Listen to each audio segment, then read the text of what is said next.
बहुत सारे developer ASP.NET core के अंदर डोमेन मॉडल्स को नहीं समझते। डोमेन मॉडल्स ASP.NET कोर के अंदर हमारे एप्लीकेशन के रियल वर्ल्ड एंटिटीज़ को रिप्रेजेंट करते हैं। In simple words, domain model हमारे एप्लीकेशन या सॉफ्टवेयर के स्केच या ब्लूप्रिंट होते हैं जो ये बताते हैं कि हमारे एप्लीकेशन के प्रॉपर्टीज़ या बिहेवियर क्या हैं।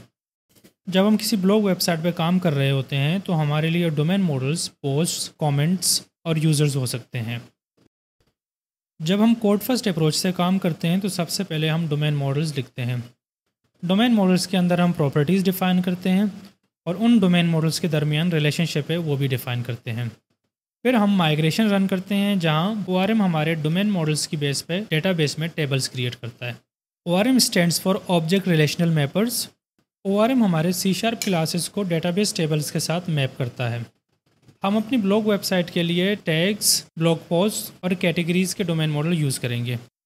एक ब्लॉग पोस्ट का एक ही कैटेगरी हो सकता है, मगर एक ही कैटेगरी के मल्टीपल पोस्ट हो सकते हैं। तो the relationship between category and blog post is 1 to many। एक टैग को हम मल्टीपल पोस्ट के लिए इस्तेमाल कर सकते हैं और एक ही पोस्ट के मल्टीपल टैग हो सकते हैं। तो रिलेशनशिप पोस्ट और टैग्स के दरमियान मैनी टू मैनी है।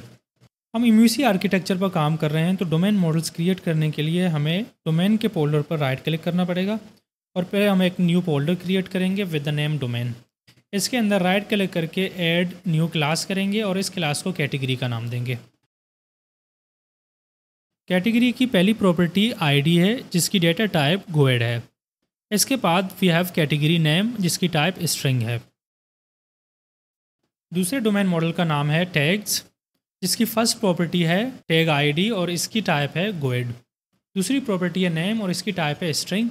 लास्ट प्रॉपर्टी जो हमारे पास है वो है डिस्प्ले नेम और इसकी डेटा टाइप है स्ट्रिंग। लास्ट मॉडल जो हमारे पास है वो है ब्लॉग पोस्ट। ब्लॉग पोस्ट की जो पहली प्रॉपर्टी है वो है ब्लॉग पोस्ट आईडी जिसकी टाइप गोएड है।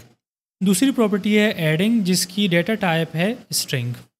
तीसरी प्रॉपर्टी है पेज टाइटल जिसकी डेटा टाइप है स्ट्रिंग। फिर पेज कंटेंट है और इसकी डेटा टाइप स्ट्रिंग है। फिर शॉर्ट डिस्क्रिप्शन है, इसकी भी डेटा टाइप स्ट्रिंग है। फिर फीचर्ड इमेज URL है जिसकी डेटा टाइप स्ट्रिंग है। फिर URL हैंडल है जिसकी डेटा टाइप स्ट्रिंग है। और फिर पब्लिश डेट है जिसकी डेटा टाइप डेट टाइम है। फिर ऑथर है और इसकी डेटा टाइप स्ट्रिंग है। लास्ट में विजिबल है जिसकी डेटा टाइप बूलियन है। अब हम डोमेन मॉडल्स के दरमियान रिलेशनशिप डिफाइन करते हैं। एक ही कैटेगरी में मल्टीपल पोस्ट आ सकते हैं। यहाँ नेविगेशन प्रॉपर्टी हम आई कलेक्शन यूज़ करेंगे।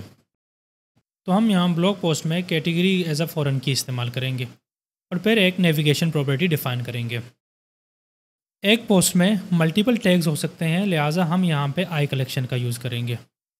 एक टैग्स में मल्टीपल पोस्ट हो सकते हैं तो लिहाजा हम यहाँ आई कलेक्शन का इस्तेमाल करेंगे।